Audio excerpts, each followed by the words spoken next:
Rev it up and welcome to Cars Yeah, show number 1374. Life is too short to drink cheap wine. This is Cars Yeah, where you'll enjoy interviews with inspiring automotive enthusiasts. Mark Green is here to provide you with a fuel injection of automotive inspiration. So get in, sit down, buckle up, and get ready for a wild ride here on Cars Yeah.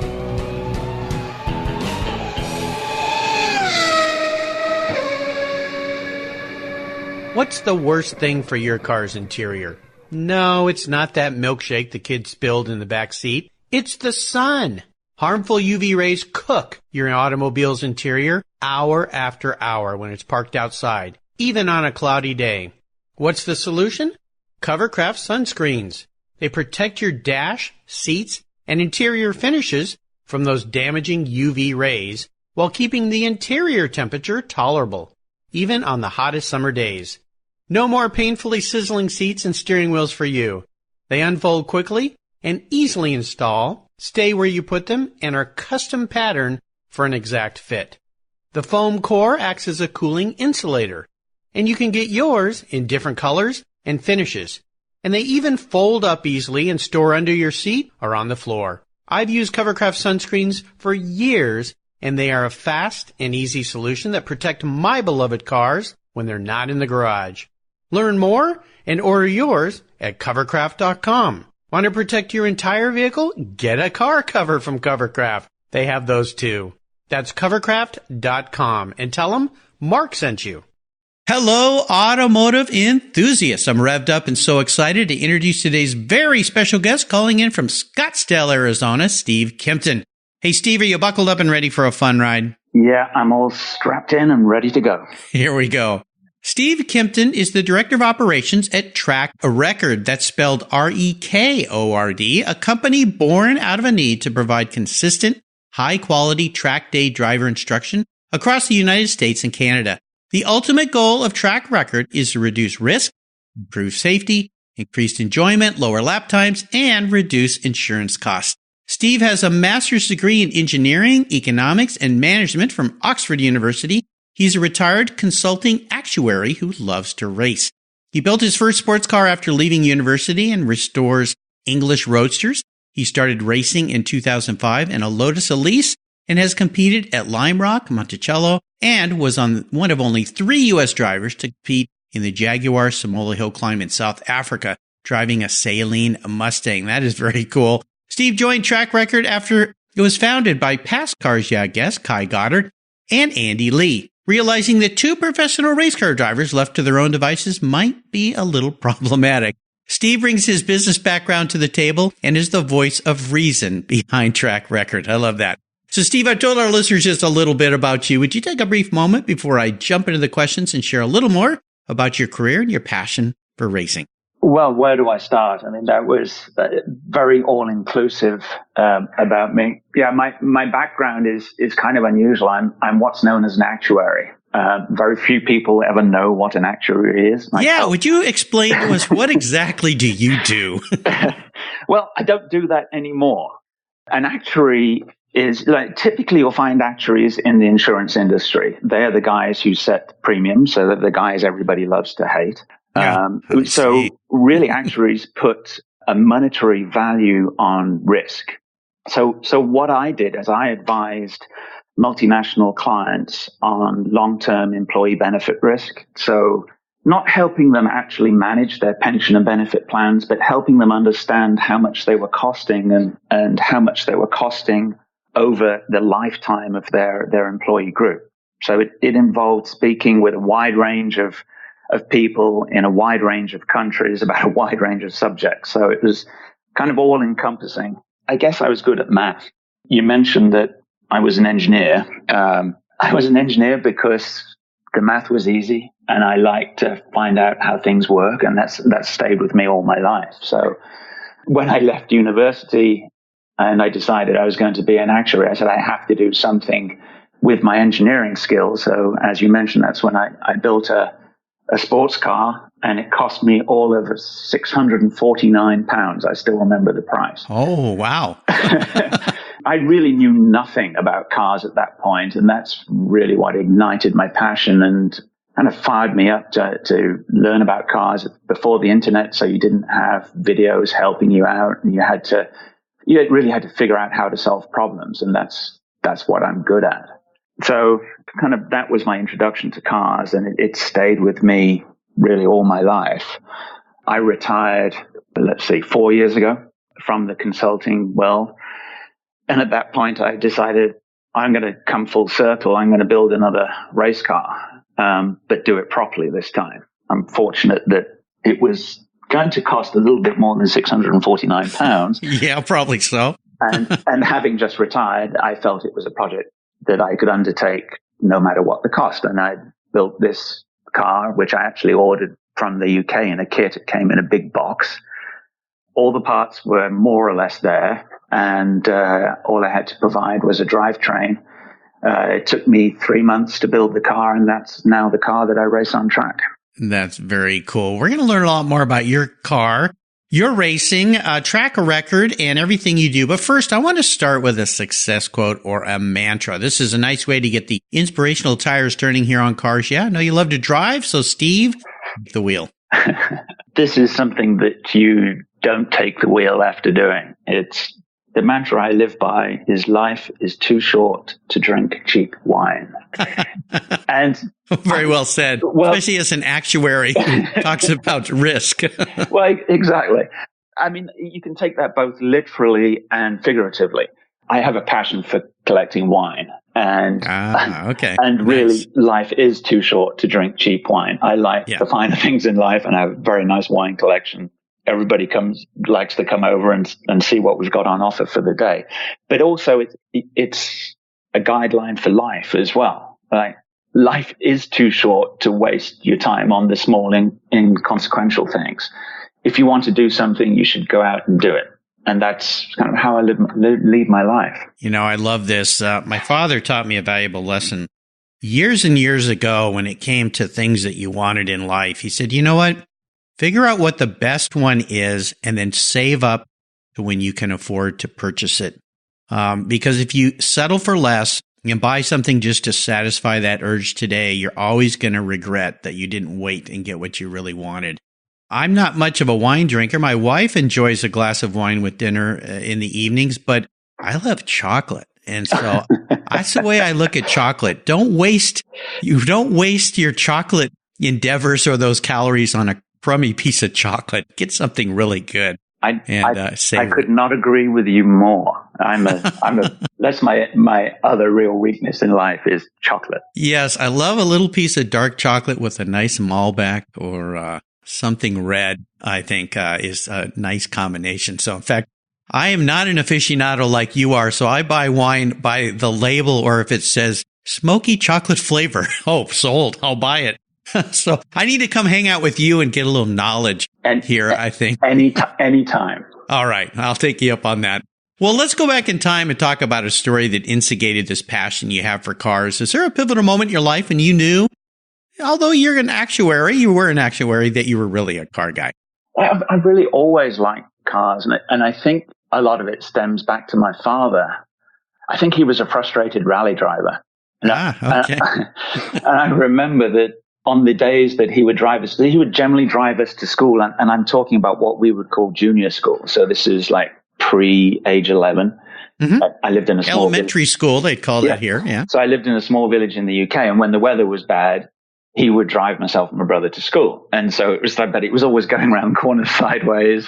And he's the first real car I remember was a Mini, which was our family car. And I'm not talking about the current Mini. I'm talking about the real Mini. Yeah. Yeah. So that was our family car. And then he followed that up with a Mark I Ford Escort, which was a big rally car. Oh, yeah. And then after that, he had a Mark II Ford Escort. So it was, I think that was really it was something that was in him trying to get out. Yeah. And this really comes back to this thing I was talking about. Life is too short to drink cheap wine. What my father said to me, he said, I'm always amazed that you just do what you want to do. He said, for me, it was kind of like what your father said. He said, well, you have to save up and wait until you can get what you really want.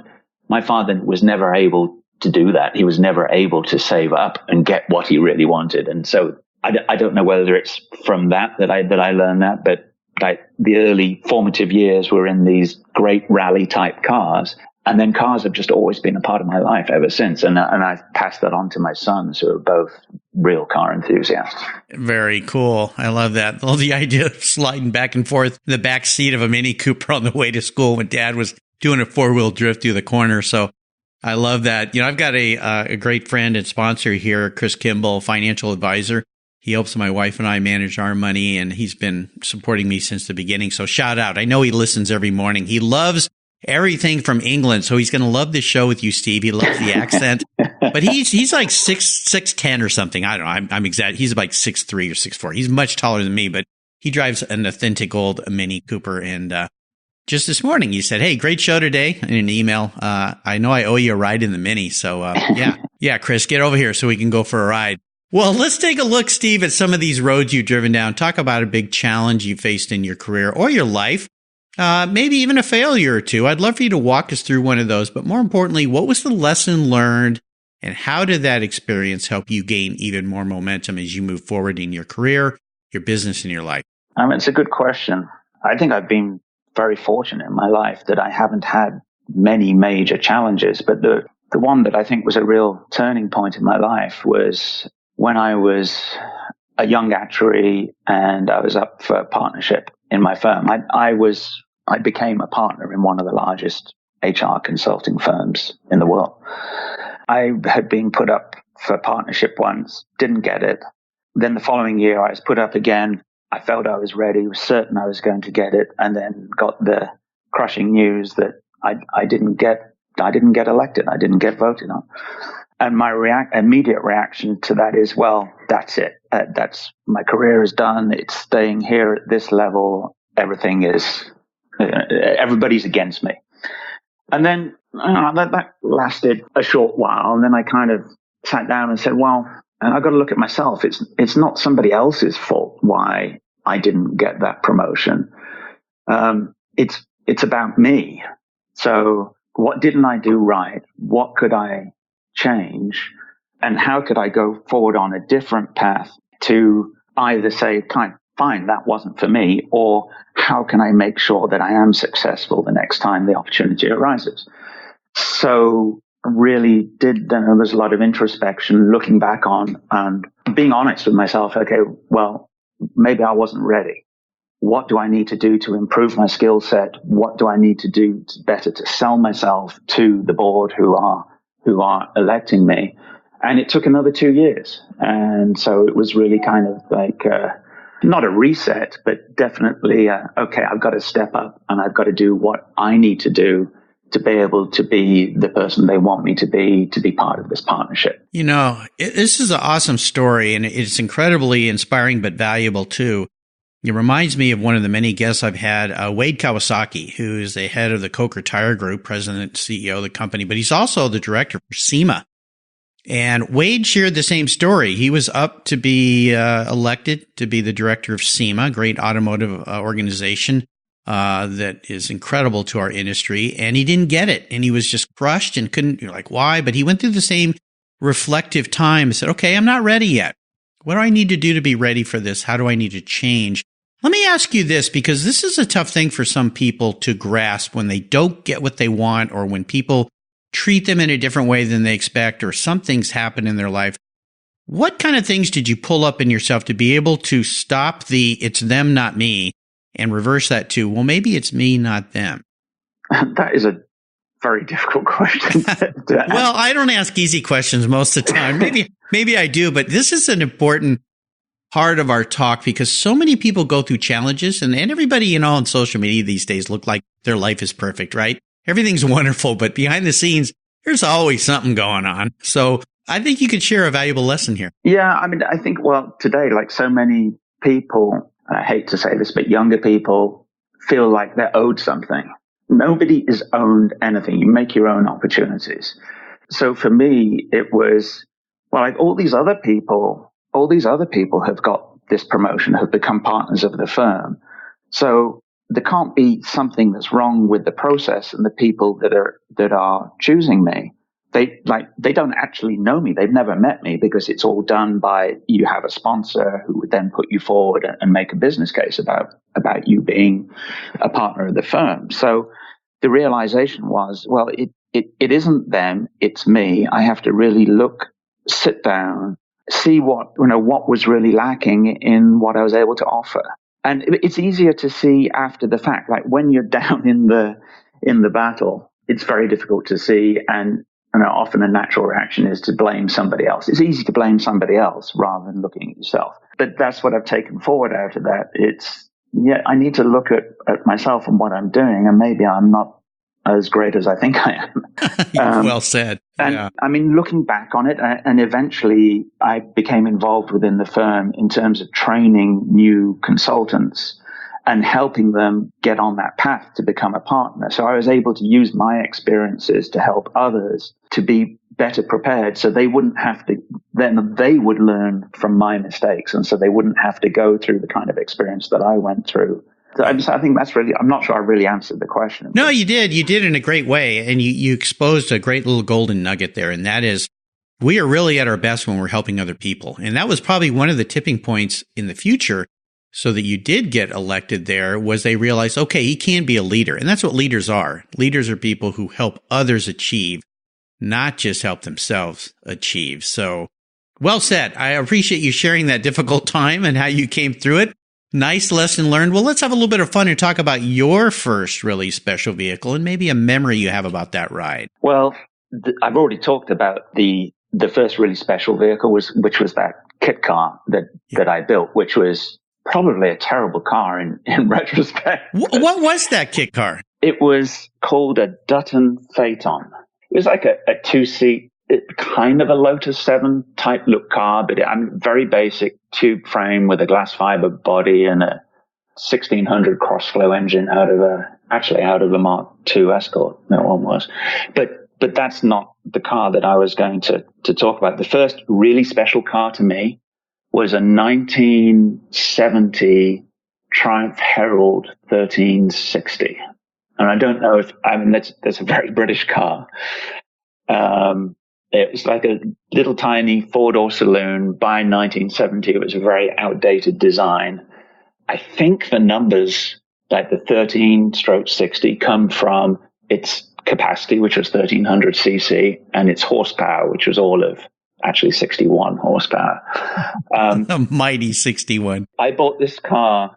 My brother and I were each given £500 when one of my grandfathers died and was left to us. And so we both decided we were going to buy cars.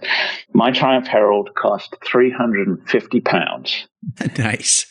And this was in 1982 or 83. And the reason why it was special, one, it was my first car. I had no other money to actually be able to afford to run the thing. So I had to learn about cars on this. And I actually remember, I bought this car for £350. This is actually very similar to one of your other guests recently. And then, of course, I had to buy insurance as well. And I knew nothing about buying insurance for cars or whatever. And so I just walked into an insurance shop and said, I need insurance. And they said, well, don't you need a quote? I said, well, yeah. I imagine I need a quote, but what I really need is insurance. Yeah. I'm not leaving here without insurance because I want to drive my car. And the insurance cost as much as the car did. Of course. Yeah. And but the first major piece of work that I had to do on that car was replace the clutch in it, because the clutch failed. And I really didn't know much. I probably shouldn't have bought that car because it was actually a rust bucket as well. Yeah.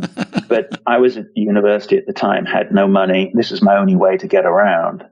So I said, well, I've got to fix it. I can just about afford to buy a new clutch, but I can't afford for a garage to put it in. I'm going to figure out how to do it. So I took the car apart, got the gearbox out, changed the clutch, got it back in, and lo and behold, the thing actually worked. But when I put the gear change back in, I think I missed a spring out. So you could actually go into reverse from any of the other gears. And reverse was... Well, that's handy. Reverse was very, very close to first gear.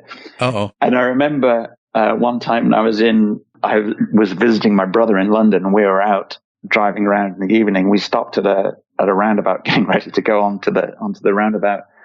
and I thought the car was in first. I'm waiting for this. But it wasn't. It was in reverse, much to the surprise of the motorcyclist that was stationed behind us as I reversed straight backwards into him.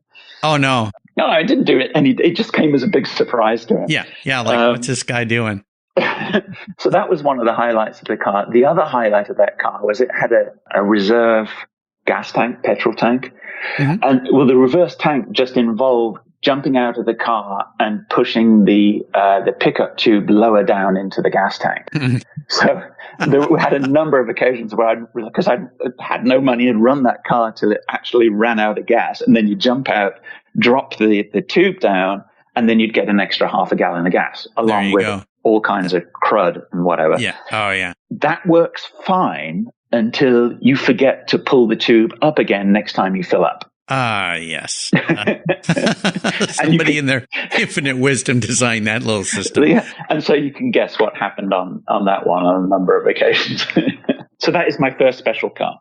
Yeah, it's such a distinct style. That car was designed by an Italian, Giovanni Michelotti.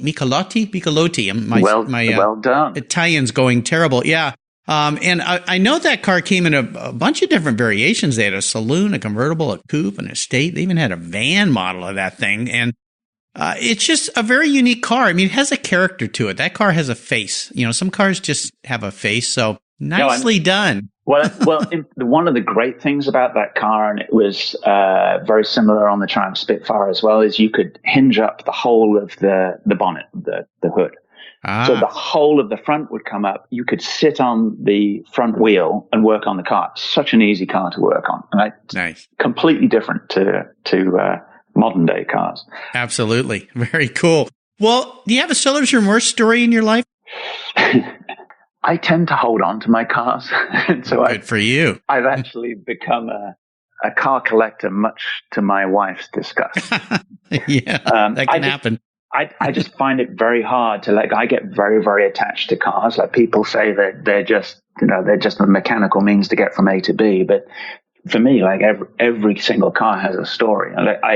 When I left the UK to move to Canada, I had to sell the Dutton, which was, I built that car, and it was lots of me went in it. Lots of knuckles were in it. So I really regretted selling that one. But of the cars I've had over my life, I would say the one that I regret selling the most was the original Audi TT, the one that had the really great Bauhaus design with the curves. I had that in Montreal. It was a Quattro, the 225, which was the more powerful one. It was a fabulous design. It wasn't a great handling car. It was really great in the snow. Very surprisingly practical, a lot of room in it if you put the rear seats down, because the rear seats weren't useful for anything very much.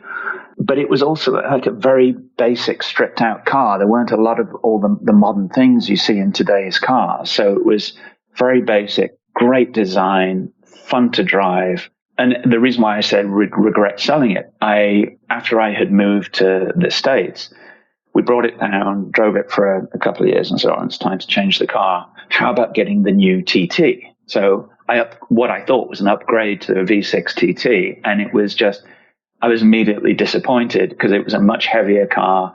It was more powerful, but it was soulless. And so they really lost something when they moved from the original design and made it bigger and heavier and more luxurious. Well, that can happen. Of course, that car, what was great, it came out of the Volkswagen Group's design center in California, and Jay Mays and Freeman Thomas, great designers, really coined with the first design of that car. Very unique. I just remember, though, every time I drove one, and I'm not a real tall guy, but I always banged my head when I got out of it because the way it sloped down so fast, you had to really kind of remember to get out of it right. But Audi TTs are great. Well, I would love for you to talk more about your involvement with Kai and Andy at Track Rekord. I mentioned in the intro your involvement. You're the word of wisdom here. You're the guy who's going to hold these two crazy race car drivers back a little bit, or at least guide them down the right part of the course into the right apex. But tell us a lot more about your involvement and what Track Rekord is all about. Now, remind our listeners, it's Rekord, REKORD. Yes, because RECORD was already taken. I imagine there was something like that going on. Yeah.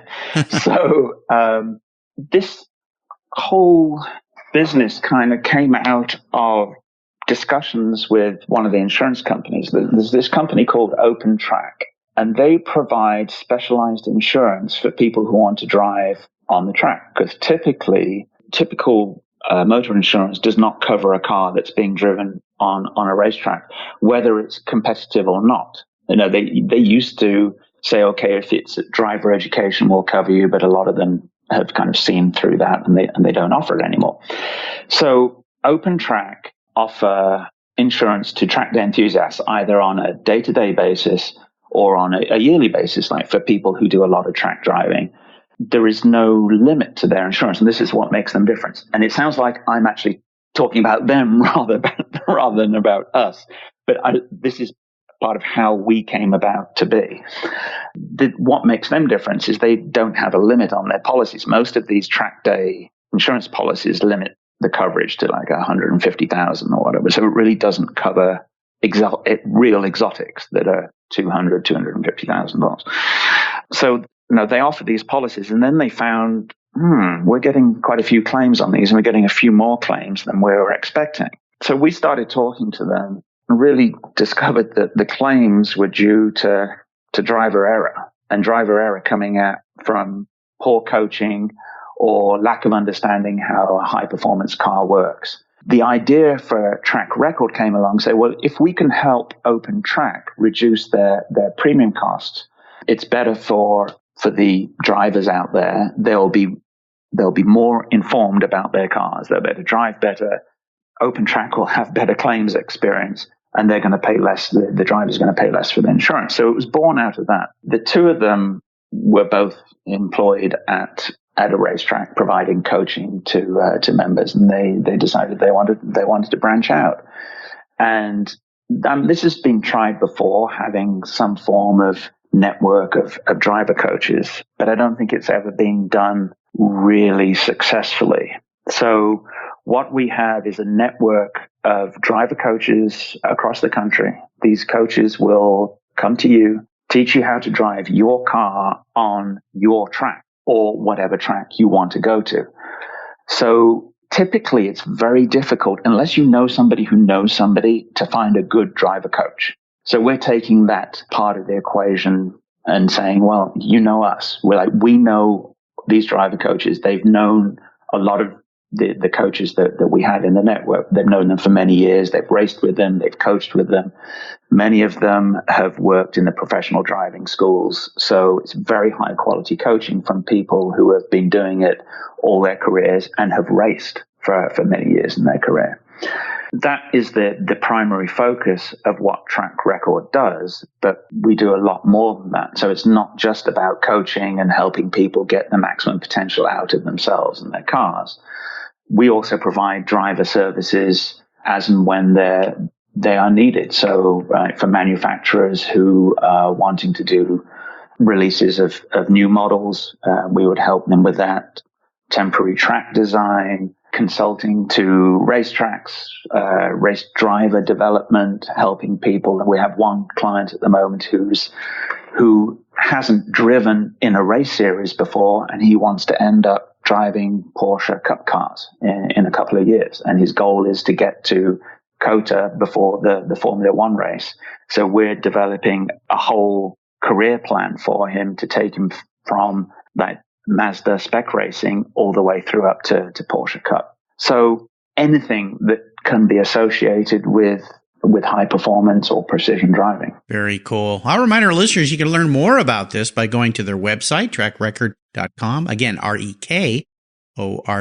Very cool idea. I think this is really great. And we're going to be having Kai back on the show here. He was a guest back when he was an instructor back at Indy in helping manage that track in Arizona, but now he's involved with you at Track Rekord. This is fantastic. I love having guests back who have evolved and grown and moved into something new and different. So I'll look forward to Kai being on the show very soon. Steve, up next is the last lap. Before we put the pedal to the metal, let's say thank you to today's Cars Yeah sponsors.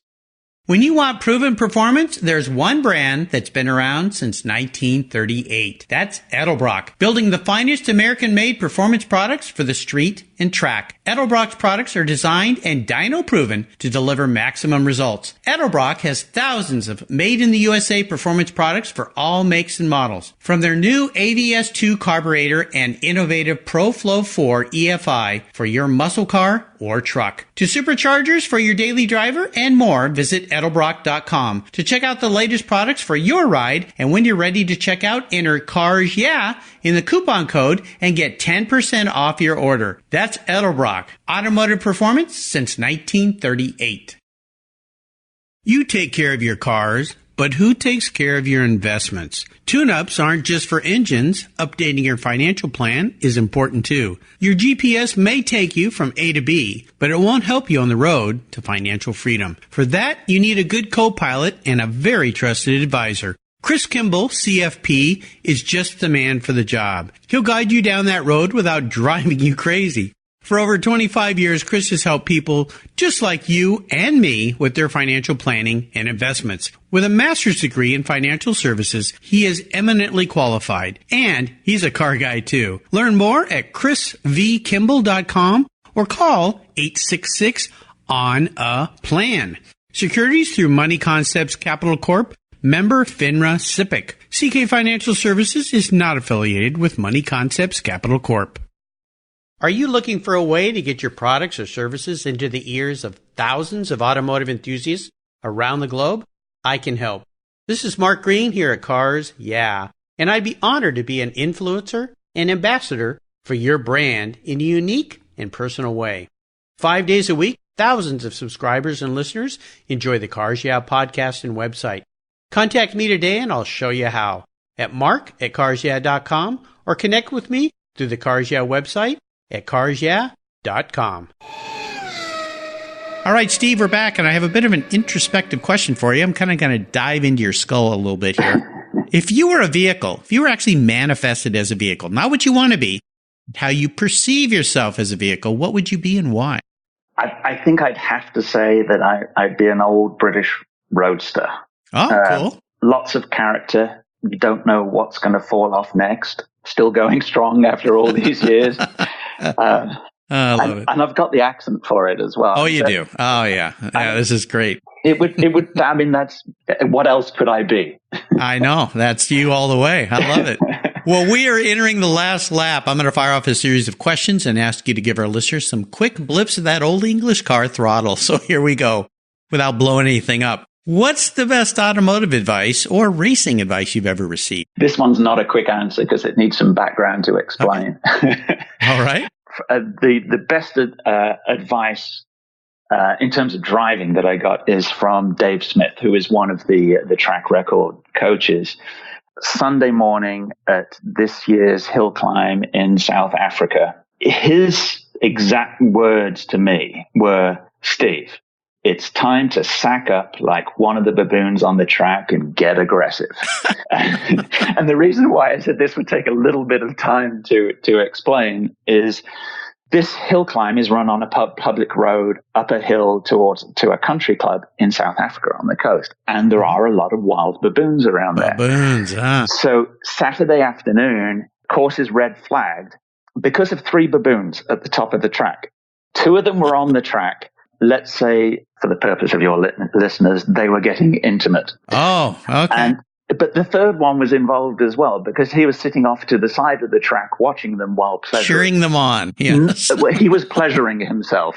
Oh, my gosh. Okay. Well, yeah, there goes the family show. So security had to go up the hill and persuade them. Yeah, shoo them away. So, oh my gosh! I'm sorry if it is a family show, but then I ended up with Dave's advice and a sticker on my helmet which said "baboon balls." I love it. This is funny.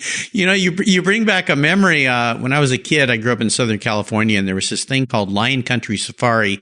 It's up there where a lot of houses are built now. It's where the 405 and 5 kind of split, just south of Los Angeles. And they had Lion Country Safari. You drove your car into this natural reserve, and there was wild animals just walking around.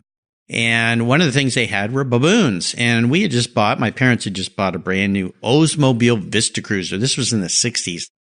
And, parents very proud that they could have bought a new car like that. And we pulled up and these baboons came up and one jumped on the hood of the car.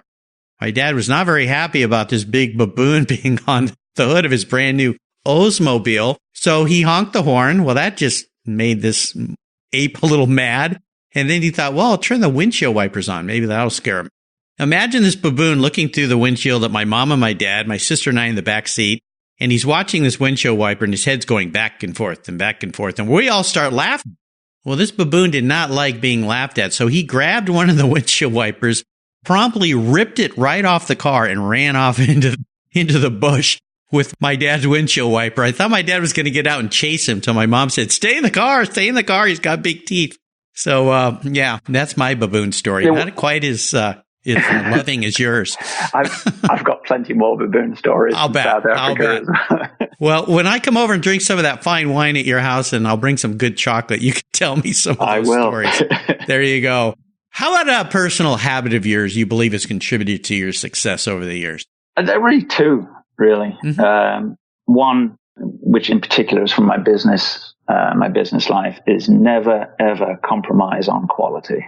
I think that's very important. I think that goes through to everything. And the other one, which was also from my business life in terms of dealing with my clients, was be honest and genuine with them. Right? Yeah.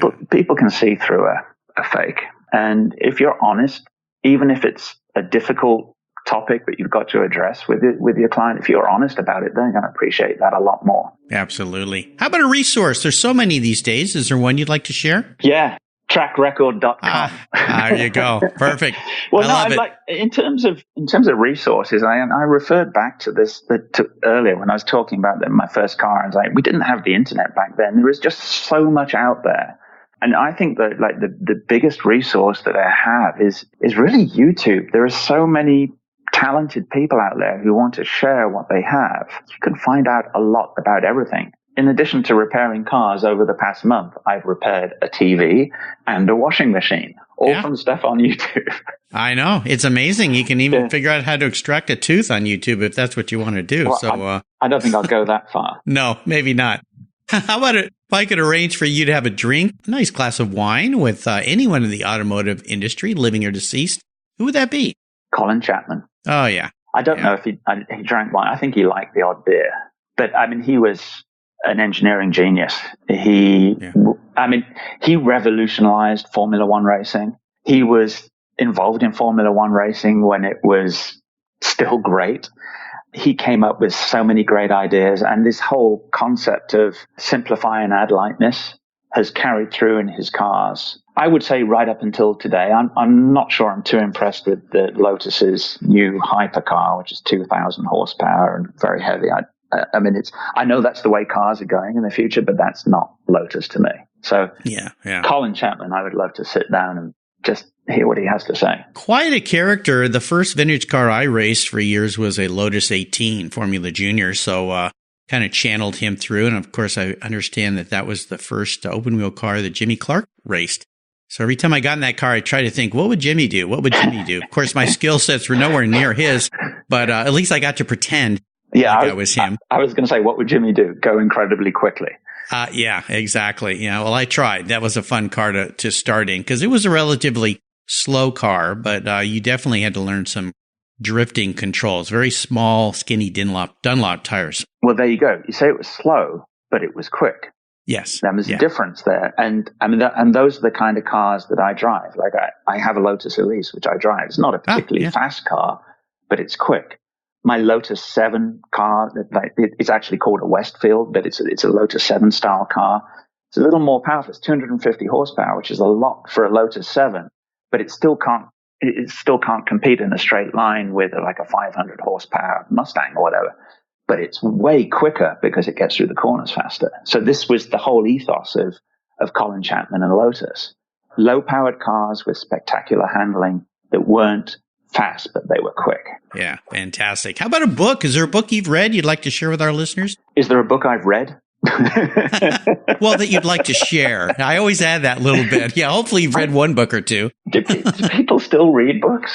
Well, my wife listens to audiobooks like every day. I think she does it so she doesn't have to hear me. She's always got earbuds in her ears, and I have to always interrupt her. But that's another way to enjoy books these days. But there is a book that I would share, and it's probably the only book I've read in the last few years, because like all my reading I do, it's like magazines, technical stuff, and online. It's a book called You Could Be Home by Now. And the reason why I would recommend this is it's written by a friend of mine, Tracy Manister. It's her first novel, and it's about this couple moving to a retirement community in Arizona for people who are over 55. And I think she was thinking about me when she wrote that. Okay, very good. But so if you want to, it's just very well written. The characters are really well developed, and it's talking about, it was kind of set during the housing crisis. And so it's talking about the challenges people are having during the housing crisis, but it's this whole story going on in this retirement community. It's very, very good. Very nice. A shout out to Tracy Manister for that book. You Could Be Home by Now. I'll put a link to that on Steve's show notes page so you can get yourself a copy. All right, Steve, we're up to the checkered flag here, and this last question can be a bit of a doozy. I'm going to buy you a very cool collector car, vintage race car, something fun for your garage today. But there's some rules to this game that could make it a challenge for you. One is you can't sell it to buy a bunch of other toys with. Two, you have to drive it. No garage queens allowed. But here's the kicker. It's the only one collector car you can have. It means you got to get rid of all your other ones, unless you already have the car you want to have, and then I don't have to buy you anything today. So what's it going to be? Well, I was going to start this with, I just bought the collector car that I absolutely have lasted for 20 years. Nice. But I do have another one that you can buy me. Oh, my wife. Let's start with the one you just bought. Yeah, my wife. I like that idea better. My wife will not be happy if you buy me another car. Oh, okay. But as long as it's just between us, that's fine. Okay, we won't let her know. The car I just bought and have been looking for 20 years is a 2000 BMW M Coupe, the clown shoe. Yes, yeah, I like those. Unbelievable handling on that car. And it was probably a car that was never meant to be, but the engineers got their way. When BMW came out with the what I would call the Z3 Roadster, the Z3 Roadster, I mean, that was a sports car for the masses. The engineers felt that it could be way better, and they got this permission to build this coupe version of the car, which is, I don't remember exactly what the exact number is, but it's like 2.5 times stiffer than the Roadster body by putting a roof on it. But they had to build it to a budget using all the other bits from the E36 BMW and the Z3 Roadster. So it's got a lot of interchangeable parts, but it's a very rare car. And this one is Estoril Blue, which I think is the best color on that car. I've been looking for it for ages and found it on Bring a Trailer. That's the answer to your previous question about what's a really good resource for cars. Yes. Yeah. Bring a Trailer. Yeah. Randy Nannenberg is a guest on the show. I'm going to have him back very soon. He was a guest a long time ago before they even had auctions. They were just thinking about doing that. So looking forward to having him back. But you mentioned there is a car I can buy. There is a car you can buy me. Okay. It's the Dino 246 GTS. Of course. Yeah. Love it. Yeah. One of my bucket list cars for sure. Car that I got to drive back as a kid when I started detailing cars. And lucky you. Yeah. But back then nobody wanted them, right? Well, I think, it was probably about 7-8 years ago. You could pick one up for $40,000-$50,000 all day long. And now they're $300,000, $400,000, maybe more. So, yeah, they've really grown up. But there were only 1,200 or so of them built. And it was kind of, I don't know whether it was the red-headed stepchild of Ferrari, but Ferrari didn't want to sully their name with a V6 powered car. Yeah. In my opinion, it's one of the best cars that they were ever involved with. Well, and again, not super fast car, but a quick car and a fun car, but just beautiful. Beautiful design. Now very desirable. Yeah. When I was detailing cars as a young kid, I did that through high school and college. And my wife, when I was courting her, she would come over and study. She was an engineering student where we met in college, and she'd sit there out in her lawn chair while I was detailing cars. And remember one time she said, "Wow, never saw anybody make love to a car until you rub wax on that." And it was a Dino. Yeah, Sam Salemi's Dino that he used to let me drive home. And detail. That car originally was owned by Cher, which is an interesting history. It was a metallic purple, which was kind of a crazy color. But I'm not so sure about that. Well, that car looks good in any color, but yeah, I think I might pick a different color. Oh my gosh, Steve, you've taken me on a great ride today. This has been really fun. I want to thank you for sharing your journey. Could you offer us a little parting piece of wisdom or guidance before you rip off into the sunset? Let's say in that D-note. Yeah, I was going to ask you when you're going to have it delivered. I'll get it to you as soon as I can. Yeah, along with all the other 1,373 other cars that I've bought for people. I'm working on it, guys. I'm working on it. So what I try and tell people, and I said this to my sons and to other young people that are kind of just starting off in life, is don't do a job just because you feel you have to do a job. Do something in life that you're passionate about. Life is too short to drink cheap wine, right? I love it. No, yeah. Don't go into a career that somebody else wants you to go into. Oftentimes people, you ask people, why did you become whatever you were? Well, it's because my parents wanted me to do that. Do what you want to do and just be you. Absolutely. Great advice. Be the best you can be, doing what you love to do. That's what I'm doing now. It took me my whole career to be in a point where I could do what I really love doing. I mean, when I retired, I became a ninja warrior coach. I still am. So I'm teaching young people how to be ninjas. And now I'm involved with this fabulous company with fabulous guys. And I get to drive and be involved in all kinds of cool cars. A couple of weeks ago, I was driving a trophy light truck through the desert. I mean, I never would have got to do that as an actuary. Yeah, no, probably not. So do what you want to do. Well, great advice from a guy who finally figured it out. I love that. Great story. And if you want to learn more about Track Rekord, just go to Track Rekord. Again, that's REKORD.com, and you can learn all about it. Get involved with these guys. Watch for Kai to be on the show coming up soon. Steve, thanks for being so generous today with your time and expertise and for sharing your experiences with the listeners. Until you and I talk again, I'll see you down the road. Thank you. You're welcome. Hey, Mark Green here from Cars Yeah. Did you know you can now see me on the Cars Yeah TV show? It's a weekly visit to some of my past Cars Yeah podcast guests, and I take you along for the ride. You go behind the garage door and into their lives, their businesses, and you get to see what makes them successful. With tens of millions of viewers, Cars Yeah TV is making its mark. Cars Yeah TV is available on MAV TV and Lucas Oil Racing TV. You'll find MAV TV on Direct TV, Fubo TV, Fios by Verizon, or you can stream it through Lucas Oil Racing Television online. And they said I only had a face for podcasting. Thank you so much for joining us on today's ride here at Cars Yeah. Drive on over to carsyeah.com to find show notes and inspiring automotive fun. Download your free copy of Filler Up, a fun book filled with gorgeous photographs of fuel filler fun, including quotes from more inspiring automotive enthusiasts. Download your copy today, and we'll see you next time on Cars Yeah.